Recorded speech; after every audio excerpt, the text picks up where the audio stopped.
आपको मैं बताऊं कि जी भारतीय फौज यानी भारतीय सेना इंडियन आर्मी ने इसराइल में जाके ऑपरेशन किया है और वहां पे अपने फौजी जवान की जान बचाई है। इस पर जो हिंदुस्तानी फौज है, इनकी जो सेना है, उसका ये तर्ज अमल जहां पे भी दुनिया में कोई मसला बना है, चाहे आप वो रशिया और यूक्रेन वाला वाकया उठा के देख लें, चाहे कतर में जो 7 लोगों को नेवी के जो लोग थे 7 को सजाए मौत होगी थी, उन्होंने उनको बचाया और अपने मुल्क भी लेके आए। अब ये जो इंडिया अपनी जो फोर्सेस को मॉडर्नाइजेशन कर रहा है, ठीक है जी, भारत को अब यूनाइटेड नेशन का परमानेंट मेंबर बनने से कोई भी नहीं रोक सकता। उन्होंने ऐसी मतलब उनकी अगर मैं कहूं ऐसी डिप्लोमेसी डेवलप की है उन लोगों ने, जिसकी वजह से लोग उनके ऊपर ट्रस्ट करते हैं। पिछले दिनों में ये खबर है कि अफगानिस्तान से तालिबान आए और हमारे कुछ सिक्योरिटी फोर्सेस के जवानों को उठा के वो किडनैप करके वापस चले गए। ठीक है, ये पाकिस्तान है या कुछ जंगल का कानून चल रहा है कि जिसका दिल करेगा वो मुंह उठा के पाकिस्तान आएगा और जो उसका दिल करेगा वो करके चला जाएगा। हमारे अंदर गैरत जो सोवरेनिटी है उस पर हमने कंप्रोमाइज किया है। सो इंडिया के पास पैसे तो हैं,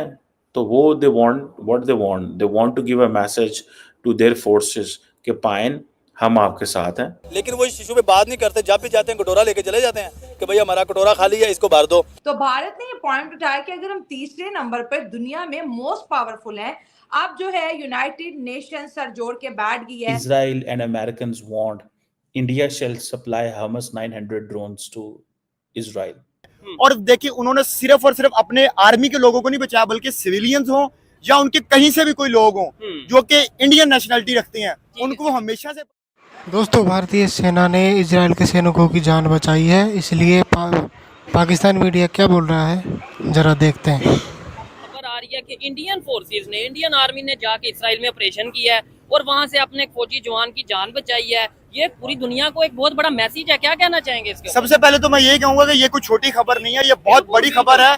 वो इस लिहाज से क्योंकि जहां पे भी दुनिया में कोई मसला बना है, चाहे आप वो रशिया और यूक्रेन वाला वाकया उठा के देख लें, चाहे कतर में जो 7 लोगों को डेथ सेंटेंस हो गई थी, वो नेवी के जो लोग थे 7 को सजाए मौत हो गई थी, उन्होंने उनको बचाया और अपने मुल्क भी लेके आए। और देखिए उन्होंने सिर्फ और सिर्फ अपने आर्मी के लोगों को नहीं बचाया, बल्कि सिविलियंस हो या उनके कहीं से भी कोई लोग हों जो कि इंडियन नेशनलिटी रखते हैं, उनको वो हमेशा से प्रोटेक्ट करते आए हैं।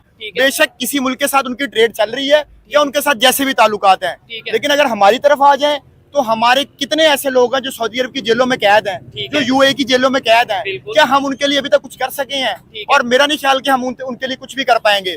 जैसे जैसे वक्त गुजरता जा रहा है, हम पीछे की तरफ जाते जा रहे हैं, हम अपने लोगों के मुफादात को प्रोटेक्ट ही नहीं कर पा रहे। हमारे कुछ दिन पहले की ये खबर थी, तालिबान पाकिस्तान में आए और इस तरीके से, ये बड़ी बहुत वायरल रही खबर। जी, वो पिछले दिनों में ये खबर है कि अफगानिस्तान से तालिबान आए और हमारे कुछ सिक्योरिटी फोर्सेस के जवानों को उठा के वो किडनैप करके वापस चले गए। ये पाकिस्तान है या कुछ जंगल का कानून चल रहा है कि जिसका दिल करेगा वो मुंह उठा के पाकिस्तान आएगा और जो उसका दिल करेगा वो करके चला जाएगा। आप उसामा बिन लादेन वाला वाकया उठा के देख लें कि किसी को पता ही नहीं था कि उसामा बिन लादेन यहाँ पे मौजूद है। जब ऑपरेशन हो गया उसके बाद हमारे पास खबरें खुल रही हैं कि उसामा बिन लादेन यहाँ पे मौजूद था, तो हमारे लोग क्या कर रहे थे यहाँ पे? ठीक है, पूरी दुनिया में हमारा जो इमेज है वो ऑलरेडी बहुत ज्यादा डैमेज था, लेकिन मजीद खराब हुआ कि भाई Osama bin Laden international terrorist जो डिक्लेयर था वो पाकिस्तान में मौजूद था, ऐसे एरिया में मौजूद था कि जिसमें आप ये समझ सकते हैं कि हमारे फोर्सेस भी इर्द गिर्द थे। दिलशाद भाई क्या कहना चाहेंगे? पाकिस्तान के लिए एक अच्छी खबर है या ये बुरी खबर है कि $7 बिलियन अनाउंस हो गया? शहबाज शरीफ साहब गए अमेरिका, 7 दिन से वहां पे मौजूद थे, रिक्वेस्ट कर रहे थे, मीटिंग्स कर रहे थे कि भाई पाकिस्तान को $7 बिलियन दिया जाए, IMF पाकिस्तान को $7 बिलियन दे। अब अनाउंसमेंट हो गई है कि भाई $7 बिलियन मिलेगा, लेकिन इंडियन प्राइम मिनिस्टर भी यूनाइटेड नेशंस के लिए मीटिंग के लिए वहां पे मौजूद थे। वहां पे जो क्या कहना चाहेंगे हमारे प्राइम मिनिस्टर और उनके प्राइम मिनिस्टर? $7 बिलियन जो हमें मिला है, पहले अवाम को ये हकीकत बताएं कि वो $7 बिलियन विद कंडीशन हमें मिला है, वो गैर मशरूत तरीके से नहीं मिला। पहले उन्होंने कहा था कि आपके अकाउंट में इतने पैसे होने चाहिए, जिसमें मेरा ख्याल है $5 अरब जो है वो हमने सऊदी अरब से लिया है, $3 अरब हमने चाइना से लिया है, $2 अरब हमने यूएई से लिया है, जो कि हमने उधार मांगा है, और ऊपर से हमें एक नया उधार मिला जो कि $7 बिलियन मिला है। लेकिन इधर तो हमारे प्राइम मिनिस्टर ये कह रहे हैं कि भाई ये हमारा आखिरी जो सा वो होगी डील होगी IMF के बाद, इसके बाद हम जाएंगे नहीं। ये तो किताबी बातें हैं ना, आपको भी इस बात का पता है कि अभी पाकिस्तान ने $50 से $60 बिलियन अभी IMF को वापस करना है। हम तो जो IMF से कर्जा लेते हैं उसका ऊपर जो सूद होता है, जिसे इंटरेस्ट बोलते हैं, वो देने के लिए नया कर्जा उठाते हैं। ठीक है, और हमारे जो पाकिस्तान के सरकारी मुलाजमीन है उनको तनख्वाहें देने के लिए गवर्नमेंट के पास पैसे नहीं है। और आप किस मुंह से ये बात कर रहे हैं कि आप दोबारा IMF की ट्रेंच लेने नहीं जाएंगे? बड़ी इम्पोर्टेंट खबर है। अक्सर हम पढ़ते रहते हैं इकोनॉमी के हवाले से, डिफेंस के हवाले से और बहुत सारी चीज़ों के हवाले से हम पढ़ते रहते हैं कि जी चीन इस नंबर पे है, यूएस इस पे है, इंडिया इस नंबर पर है, जापान और यूके इस नंबर पर है। लेकिन अभी जो एक रीसेंट रिपोर्ट आई है, सिडनी बेस्ड एक इंस्टीट्यूट है लोवे, उनकी एक रिपोर्ट आई है और उन्होंने जो एशिया पावर इंडेक्स है उसका एक उसकी रिपोर्ट जारी की है और उसमें इंडिया सरपासेस जापान, जापान को पीछे छोड़ दिया है और 3rd रैंक में स्टैंड करता है according to this report. Report क्या है वो आपके साथ शेयर करेंगे कि अमेरिका के कितने पॉइंट्स हैं, चाइना के कितने हैं और इंडिया के कितने हैं और जापान के कितने हैं और कैसे ये मुमकिन हुआ, इन सारी चीज़ों पे बात करेंगे।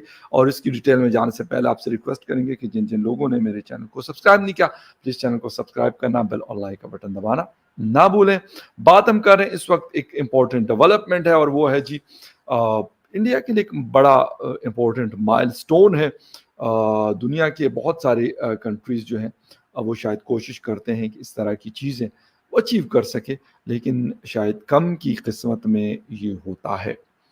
आप इकोनॉमी की बात करें, आप डिफेंस की बात करें, आप पॉलिटिकल स्टेबिलिटी की बात करें या उनकी जो बाकी चीज़ें हैं, सिक्योरिटी की बात करें, उस कहाँ पे वो स्टैंड करते हैं या उनका जो इंडेक्स है वो कहाँ पर स्टैंड करता है। एशिया में एशिया पावर इंडेक्स जो है उसमें इंडिया कहाँ खड़ा है, ये एक बहुत एक इम्पोर्टेंट चीज़ है। इस हवाले से आज हम बात कर रहे हैं और डिटेल में जो बात करें तो एक तो ये कि आपको वो पॉइंट्स मैंने बताने कि US is on the top और उसके पास जो पॉइंट्स है that is 81.7, almost 82 points. China number 2 पे मौजूद है 72.7, ऑलमोस्ट 73 पॉइंट और इंडिया 39.1 एंड जापान 38.9। 0.20 का डिफरेंस है, लेकिन डिफरेंस तो डिफरेंस होता है और जीत तो जीत होती है, वो 1 रन से हो या 100 रन से हो।